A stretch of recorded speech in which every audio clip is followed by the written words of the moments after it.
Hola gente bonita, bienvenidos a un nuevo video. Y esta vez voy a hablar de un tema más actual porque ya sé cómo les encantan mis videos de historia del arte antiguo y me imagino el enorme apoyo que tendrá mi video anterior, el cual no se ha publicado aún al momento de escribir este guión, así que pueden sorprenderme. Spoiler, no lo hicieron. Así que para prevenir morir de hambre otro mes, hoy voy a hablarles de videojuegos. Pero mentira, realmente yo aprecio todo su apoyo. Y ya que seguimos en el mes del terror, hoy toca hablar de creepypastas de videojuegos. Seguro, las creepypastas fueron mi trauma de la infancia. No porque me dieran especial terror, sino porque cuando mi tía se enteró de lo que veíamos en internet, mi primo y yo, nos castigó a ambos. A nadie le importa tu vida, Catsito. Ya sé. En fin, pues. Una creepypasta es una historia de terror que se comparte en internet y el término es una combinación entre creepy, que significa aterrador, y copy-paste, que significa copiar y pegar. Ya saben, los que tenían acceso a internet en la década pasada recordarán como en el YouTube antiguo era muy común encontrar creepypastas de cualquier cosa que existiera. Y cuando digo cualquier cosa, es cualquier cosa. Pero entre todas resaltaban mucho, al menos para mí, las de videojuegos. ¿Qué tienen estos medios para hacer creepypastas tan variadas? Probablemente se debe en parte a que son interactivos. Es decir, en las típicas creepypastas de episodios perdidos de series, generalmente tú eras un mero espectador, el que veía cómo sucedían cosas extrañas en tal o cual capítulo. Pero en los videojuegos se tenía un rol protagónico. Tú eras el que decidía jugar y el que sufriría las consecuencias de lo que pudiera ocurrir. Sin embargo, claro que esto explica solo una parte del éxito de estas historias de terror, así que en este video haré una recopilación de unas cuantas creepypastas de videojuegos y haré un análisis de por qué creo yo que funcionaban.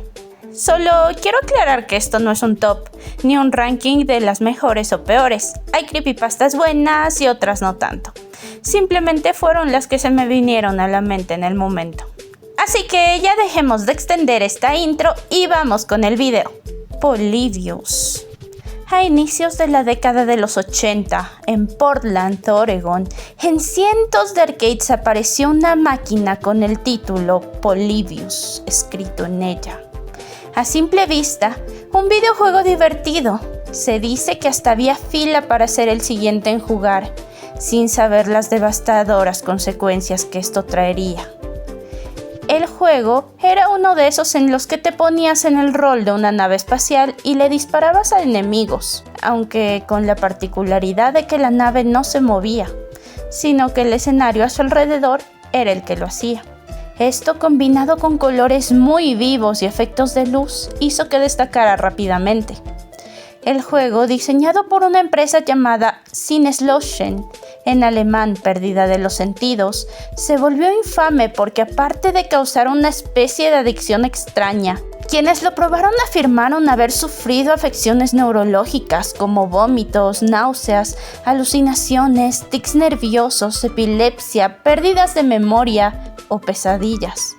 Incluso algunos testificaron haber visto mensajes subliminales o rostros macabros formados en la pantalla. Se dice que al cerrar los arcades, dos hombres vestidos de negro iban a revisar las máquinas. Finalmente, cuando la prensa reportó un fallecimiento en un arcade por un ataque epiléptico, todas las máquinas de Polybius fueron retiradas de la noche a la mañana. Todos los que hablan de haber jugado este videojuego tienen lagunas mentales que les impiden describirlo a detalle. Por eso, Polybius es considerado un relato ficticio. O al menos, eso es lo que el gobierno quiere que creas. Nah, y en serio, claro que esta historia es nada más que una creepypasta, pero tiene muchos elementos que me hacen entender por qué fue tan popular y por qué incluso muchos se la creyeron. En primer lugar está la ambientación, en la década de 1980 en un pueblo no tan conocido de los Estados Unidos. tiempo en el que registrar evidencia no era tan sencillo como actualmente, combinado con un lugar relativamente remoto donde solo ciertas personas podrían dar un testimonio. Esto hace que las pruebas de la existencia de Polybius sean difíciles de confirmar, pero también de desmentir. En segundo lugar, el paso de los años. Aunque a muchos les cueste asimilarlo, 1981, el año en que Polybius supuestamente existió, fue hace nada menos que 44 años. Sí, los 80s están muy lejos, acéptenlo. Todos los que seguimos con la idea de que fueron hace 20 años somos unos ancianos. Ya, volvamos al tema, siempre me desvío. Como decía, Polybius en teoría salió hace mucho tiempo. Incluso cuando se creó la creepypasta ya habían pasado sus buenos 30 y tantos años. Y claro, con el paso de la vida, los recuerdos del pasado se tornan borrosos. La mente, para sintetizar, suele mezclar cosas que no son tan importantes como lo puede ser un videojuego de arcade. Piénsalo, videojuegos donde manejas una nave espacial hay bastantes, al igual que videojuegos que te queman la vista de tanto color. Entonces es factible que ocurra en ciertas personas influenciables algo similar a un efecto Mandela que les haga pensar que jugaron este título. No es tan raro que una persona pueda combinar elementos de diferentes videojuegos y tener un vago recuerdo falso de la existencia de algo como Polybius. Es así como también hay tantos recuerdos falsos de cosas que no existieron nunca, como el amor de mi ex por mí. Por último, el meter al gobierno como el autor intelectual en todo esto le da un toque conspiranoico perfecto para que ciertos grupos crean en esta historia. No es un secreto para nadie que la gente tiende a no confiar en sus gobiernos, lo cual es válido porque a veces hacen cosas súper turbias, ¿verdad, cartoncito? Es obvio que el gobierno muchas veces actúa a espaldas de los ciudadanos y el de Estados Unidos tiene un largo expediente de realizar experimentos en secreto. Lo que es terreno fértil para dejar esa espinita de que si bien Polybius nunca existió, ¿qué cosa real supera esta ficción? Por cierto, desde 2017 existe un videojuego inspirado en esta leyenda con el mismo título, por si les interesa probarlo. Lavender Town. Todos recordamos la primera generación de Pokémon con nostalgia.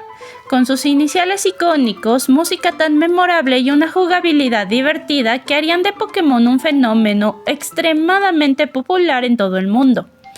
Pero dentro de nuestra aventura hay un pueblo que tiene una atmósfera muy diferente a lo que estábamos acostumbrados. Se trata de Lavender Town, o por su traducción, Pueblo Lavanda. Aquí se encuentra el cementerio Pokémon, un lugar donde sepultar y rendir tributo a esos Pokémon que lamentablemente han perdido la vida. Pero eso no es ni de cerca lo único que hace de este lugar uno tan siniestro. Nosotros, a este lado del mundo, no lo vivimos, porque el Pokémon que nos llegó era la versión modificada. Pero en lo original de Japón, al entrar al pueblo se oía una melodía tan triste y melancólica que hacía que los niños que jugaron Pokémon rojo y azul en esta versión cayeran en una profunda depresión que incluso los orilló a quitarse la vida. Esto se conoce como el síndrome de Lavender Town.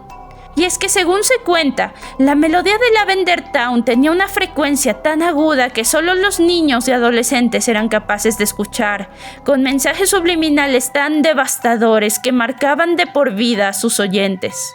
Se dice además que si te pones a analizar el sonido en herramientas de audio profesionales, mirarás cómo se forman picos de sonidos de formas extrañas y perturbadoras. Vale, en general el Pueblo Lavanda es muy buen material para creepypastas porque introduce a los niños la idea de que esos amigos que les acompañan en batallas a lo largo de su aventura pueden morir bajo ciertas circunstancias. Combina eso con una melodía que si bien no tiene mensajes subliminales ni nada por el estilo, sí es verdad que tiene un aire bastante depresivo y obtendrás la fórmula perfecta. El ambiente es súper importante. Esa mezcla de lo canónico dentro del juego, como que puedes capturar Pokémon fantasma en la zona, la historia de la madre de Cubone y la misma existencia de un cementerio para Pokémon, adicionado a la atmósfera melancólica que evoca todo el pueblo, se combina con lo ficticio que de todos modos no puede ser desmentido por completo, ya que a pesar de que, como dije antes, la música no tiene nada raro, Creo que escucharla por mucho tiempo en una calidad de audio como la de la Game Boy en esta versión que sí tiene muchos agudos, sí darían por lo menos algún dolor de cabeza o malestar para algunas personas sensibles a sonidos. La otra parte que es verdad es que la música fue cambiada en las ediciones rojo y verde que llegaron a Occidente, pasando de esto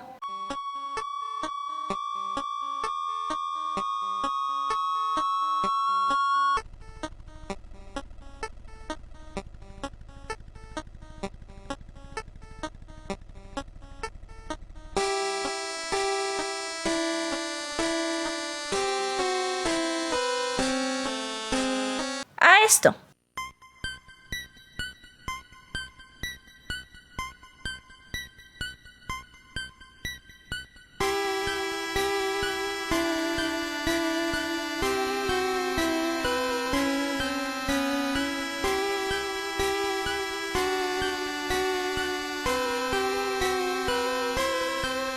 Después, en los siguientes videojuegos, como era de esperarse, también fue modificada, así en oro, plata y cristal.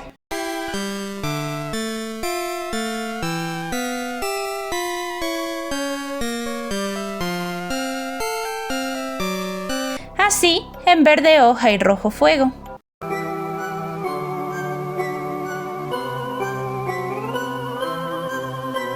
Así en Heart Gold y Silver Soul.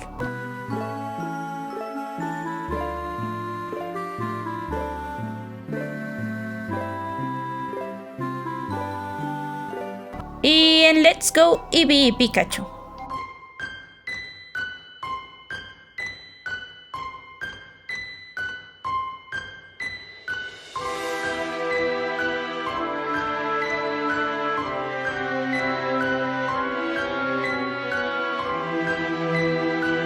Sin contar esta creepypasta, hay muchas teorías interesantes de Pueblo Lavanda. Por ejemplo, hay una también un poco turbia que gira en torno a nuestro rival azul. Y es que verán, antes de llegar a Pueblo Lavanda, la última vez que se ve a este personaje es en el enfrentamiento que tenemos en el barco. Lo derrotamos como siempre y hay que fijarnos bien en que tiene un Raticate en su equipo. Pokémon que después en nuestro siguiente enfrentamiento, que curiosamente es dentro del cementerio, no vuelve a aparecer. Entonces queda preguntarse, ¿qué hace Azul dentro del cementerio en primer lugar? Según la teoría, como estábamos en el barco cuando perdió, por el largo viaje que existe de ahí hasta el siguiente centro Pokémon, Azul no lograría llegar a tiempo y su Raticate perecería. Claro, también hay pruebas que contradicen esta teoría, no estoy aquí para hablar de eso tampoco. Pero a lo que voy es que Pueblo Lavanda se presta para tanto porque no existían muchos videojuegos en esa época que trataran a la muerte de este modo. Quiero decir, claro que en la mayoría de videojuegos podías morir, es hasta esperable. Morías, perdías una vida a veces o máximo te tocaba volver a empezar desde el principio. Pero tratar a la muerte como algo permanente, dar a entender que si no cuidas a tus Pokémon algo así podría pasar. El concepto de perder la vida como algo irreversible hace que Pueblo Lavanda genere un aire especial. Triste para algunos, aterrador para otros, pero que al fin y al cabo hace que esta zona sea inolvidable. Por si no lo sabían, aunque dudo que no lo sepan, existe un videojuego basado en esta historia titulado Escape from Lavender Town. Tails Doll. Un clásico. Tails Doll es un personaje desbloqueable en el videojuego Sonic R. Según cuenta la leyenda, en 1997 en California una madre fue a la habitación de su hijo para buscarlo, ya que el pequeño no respondía. La mujer supuso que se encontraría distraído jugando Sonic R en su Sega Saturn, como solía hacer con frecuencia. Pero al llegar arriba, la escena que encontró la horrorizó.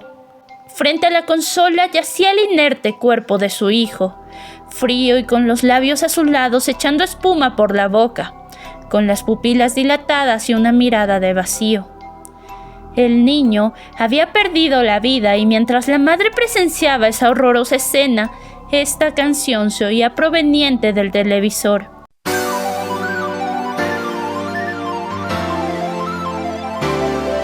Según las declaraciones de la madre, su hijo se había obsesionado con desbloquear un personaje y se pasaba horas jugando con tal de lograrlo.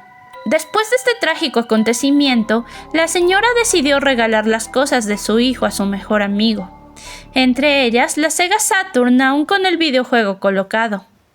Cuando este niño se dispuso a jugar, vio que lo último que su amigo había logrado era desbloquear a Tails Doll. Lo anterior se conoció gracias a un usuario, quien en un foro de internet publicó la susodicha historia asegurando que él era el mejor amigo del chico.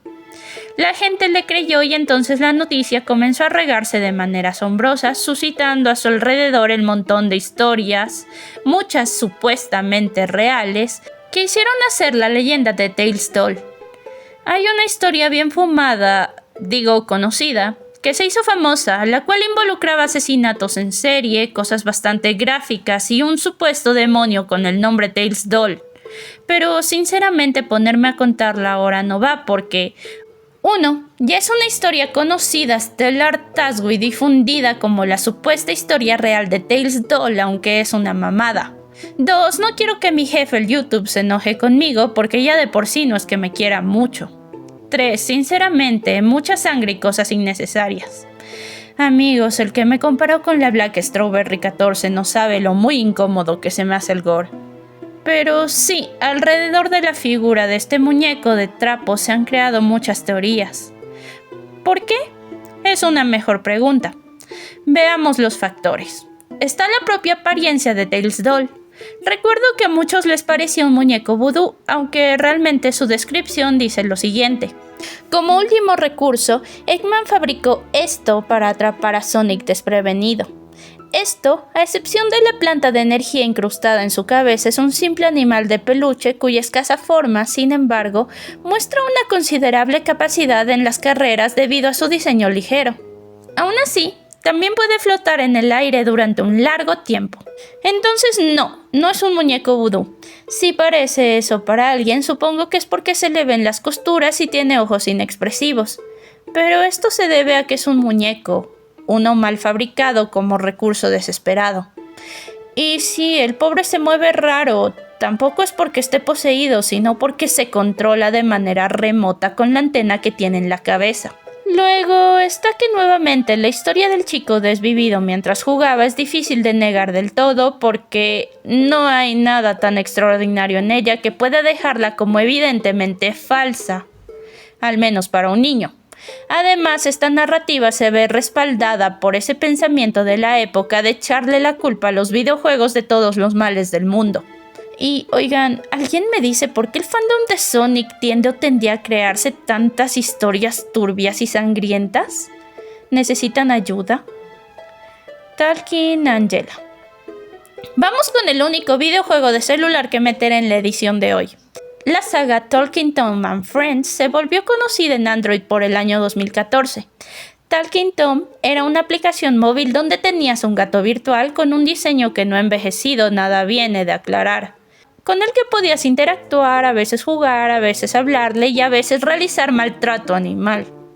Una aplicación bastante novedosa para la época, así que pronto Outfit 7, la desarrolladora, sacaría más de este mismo estilo. De ahí tendríamos a Talking Angela, la novia de Tom. La aplicación era simple. Básicamente, igual que con Tom, podías interactuar con Angela, hablarle a través del micrófono para que te imite con su voz y, lo más destacable y novedoso, enviarle mensajes. Es aquí donde las cosas se ponen turbias. Según ciertos rumores, en ocasiones la gata preguntaba datos muy personales a quienes jugaban en esta app, que como se imaginarán, en su mayoría eran niñas. Según la leyenda, el juego preguntaba por la edad. Si respondías que eras adulto, nada raro pasaba. Pero si cometías el error de responder que eras menor de edad, Ángela comenzaría a hacer preguntas como la dirección de tu casa, si estabas sola, dónde estudiabas, etc. En foros de internet se reportó la supuesta desaparición de una chica que jugaba Talking Angela. Esto encendió las alarmas de los padres, quienes comenzaron a notar cosas extrañas, como que el juego pedía acceso a cámara y micrófono sin necesidad alguna, y que si te fijabas bien en los ojos de la gata, presuntamente podrías ver la silueta de un hombre sentado, observándote. Esta historia sí afectó negativamente al juego, ya que con tantas quejas y malas reseñas de personas que se la creían, Outfit 7 se vería obligada a remover la opción de enviarle mensajes a Angela. Aquí la cachita del futuro, tengo que hacer una nota en edición, y es que si bien yo hablé en pasado de todo esto, realmente hay reseñas bastante nuevas que siguen con este miedo. Yo pensé que como mi dispositivo estaba en portugués de Brasil no iba a encontrar tantas reseñas, pero me sorprendió realmente. Así que ahora voy a leer algunas para que se rían de ellos por creerse estas mentiras o de mí por mi pésima pronunciación. Jogo no é bom porque dicen que ela espiona. Então nota 0, por isso dou uma estrela. Comentario muy 2015 hasta que te das cuenta que es de 2025. O jogo é muito ruim, pois ele tem um hacker no olho da Angela e ela fala coisas estranhas de noite.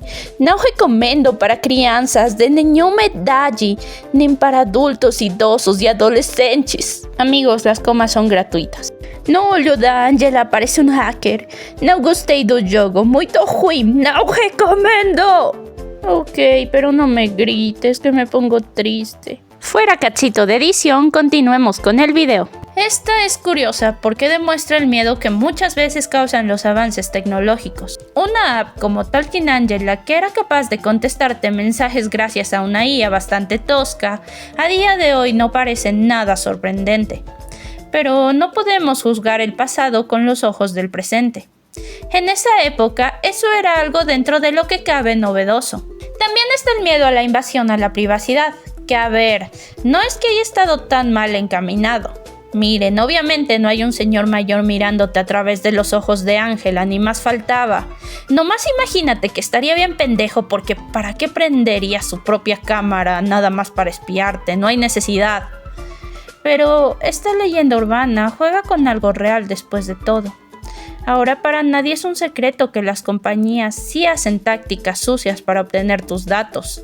No con fines de secuestro, claro, sino con fines publicitarios. Entonces, estas aplicaciones que te piden permisos extraños buscan recopilar tu información. Desde luego que Talking Angela y toda la saga de Talking Tom and Friends piden más permisos de los estrictamente necesarios. Es un hecho al igual que muchas otras aplicaciones. Pero este miedo que se tenía antaño creo que era too much. Y creo que la función de chat fue injustamente removida ya que, bueno, ahora la gente usa ChatGPT para todo y creo que ya nos resignamos a que la privacidad no existe. Así que ¿quién está más loco? ¿Los padres que cancelaron a Angela o nosotros? Pac-Man. Ya todo el mundo conoce este famoso videojuego de arcade. Esta bola amarilla que se dedica a comer puntos, tragarse cerezas y escapar de fantasmas. Si me lo preguntan, yo pensaba que era un queso y no una pizza incompleta como dijo su creador. En fin, todos sabemos quién es Pac-Man, pero no todo el mundo conoce su historia de origen. Mentira, esta historia ya está muy quemada también. En el año 1976, el astronauta Nikolai Pac-Man fue enviado a la estación espacial en una misión secreta para investigar la muerte de 4 miembros de una tripulación, causada por culpa de extraños niveles de radiación en la zona. Durante los primeros días trabajó sin ningún problema hasta que de repente las conexiones con la Tierra comenzaron a fallar. Y no solo eso, el joven empezó a mostrar signos evidentes de delirio. En sus retransmisiones hablaba de la existencia de fenómenos paranormales que le inquietaban, en concreto de miradas que lo perseguían constantemente, con unos ojos penetrantes que no lo dejaban en paz. No se sentía seguro en ningún lado. Siempre estaba atento a cualquier cambio, a cualquier movimiento. Miraba de un lado a otro, no dormía. Su ansiedad aumentó tanto que llegó a decir que lo perseguían los espíritus de sus 4 compañeros fallecidos. Mientras tanto, desde la Tierra observaban su comportamiento con inquietud. Veían cómo los nervios se apoderaban de él, cómo el miedo acechaba cada cierto tiempo mientras huía de enemigos invisibles, lo que lo llevó a consumir alguna que otra pastilla para recobrar la calma. Pero su agitación no cesó, sino todo lo contrario, se acrecentó mucho más hasta el punto de que el quinto día ya había consumido la mayor parte de las provisiones y botiquines almacenados para todo el viaje, lo que complicó aún más la situación. No era posible enviarle un equipo de rescate antes de que muriera por inanición. Entonces ya no tenía esperanza. De la noche a la mañana, las conexiones fallaron radicalmente y durante un largo periodo de tiempo no se registró ninguna imagen ni sonido desde la estación espacial. Pasaron los días hasta que, sin esperarlo, llegó una grabación entrecortada en la que se escuchaba a Pac-Man gritar. Ese fue el último registro que se tiene de él. Después reinó el silencio. Las investigaciones posteriores tan solo encontraron su traje abandonado en una de las cabinas, sin rastro de él, ni ningún signo que explicara lo que había pasado. Y no, obvio este no es el origen de Pac-Man, pero mucho se ha teorizado sobre la historia de esta saga, sobre todo si solo se conoce la primera entrega, porque a ver, es el juego de un ser amarillo extraño perseguido por fantasmas en un laberinto infinito. Es obvio que iban a surgir creepypastas respecto al origen de los fantasmas. De hecho, me sorprende que no haya ni tantas. Otra de las que encontré es que supuestamente Among Us es la precuela de Pac-Man, donde Pac-Man sería el impostor y los espíritus de la tripulación lo perseguirían. De hecho, según entendí, esta teoría surgió de este fanart de la primera creepypasta que les conté, porque al parecer una persona confundió esta imagen con un fanart de Among Us. En fin. Según el creador de Pac-Man, los fantasmas son otra especie dentro del mundo de Pac-Man, por lo que no murieron ni nada. Esta explicación es factible hasta que te haces preguntas como ¿por qué entonces en el juego original buscan hacerle daño a Pac-Man? ¿Por qué en el primer videojuego se podía ver esta animación? ¿Y qué hay del canon de Pac-Man y las aventuras fantasmales, donde se deja claro que los fantasmas una vez fueron personas despojadas de sus cuerpos después de perder una guerra? Sí, la historia de esta serie es turbia si lo piensas, entonces las teorías de origen de los fantasmas ya no suenan tan locas, ¿no? Porque no importa cuántas aclaraciones des, cuando piensas en fantasmas no puedes dejar de relacionarlos con espíritus de difuntos. Como curiosidad, hay un videojuego oficial de Bandai llamado Shadow Labyrinth, que se basa en el concepto del Pac-Man clásico de arcade con un enfoque mucho más oscuro. Y esta sería la última historia del día de hoy. Me parece que aunque estas creepypastas ahora nos suenan ficticias y hasta absurdas, cuando tanto internet como nosotros éramos más jóvenes, fueron un verdadero terror para algunos, y parte de la infancia de otros. ¿Ustedes qué piensan? Sinceramente, hay tantas creepypastas que podría seguir por mucho más tiempo, así que eventualmente tal vez saque una segunda parte, ustedes dirán. Este video tiene un tono más casual, hace rato que no hacía uno tan así. Quería recordar un poco aquel terror entre comillas con el que crecí y analizarlo con lo que sé hoy. En fin. ¡Hey! Si se han quedado hasta el final de este video, significa que les entretuve aunque sea un poco, así que les pediré que me escuchen un momento más. Mi objetivo como artista y como futura educadora es hacer del arte visual un tema entretenido y entendible para todos, ya sea a través de críticas, videos puramente educativos o incluso por medio de series, películas y videojuegos. Me valdré de todos los medios necesarios para transmitirles lo que sé, porque entre más sabemos de dónde viene lo que vemos, más comprendemos al mundo, y si estoy hablando muy rápido. Agradezco mucho los supergracias de mi video anterior, ya saben que pueden dejar uno si quieren apoyar este proyecto de manera más directa, pero si no está dentro de sus posibilidades, no se preocupen, yo agradecería muchísimo un like, que compartan este video con alguien a quien le pueda gustar y que se suscriban a este canal que es gratis y a mí me ayudaría un montón. Recuerden que también pueden dejar sus sugerencias de próximos videos o sus opiniones en comentarios. Si este video les gustó, les agradecería mucho que le den una oportunidad al resto. Y sin nada más que decir por ahora, gracias por dedicar su tiempo a verme y escucharme. Yo soy Cachito Artista y hasta la vista. Cachito de edición otra vez, casi me quedo sin aire al grabar esta parte. Y la verdad no sé por qué lo hice. Pero bueno, en fin, casi nadie mira al final de mi video, así que ¿qué importa?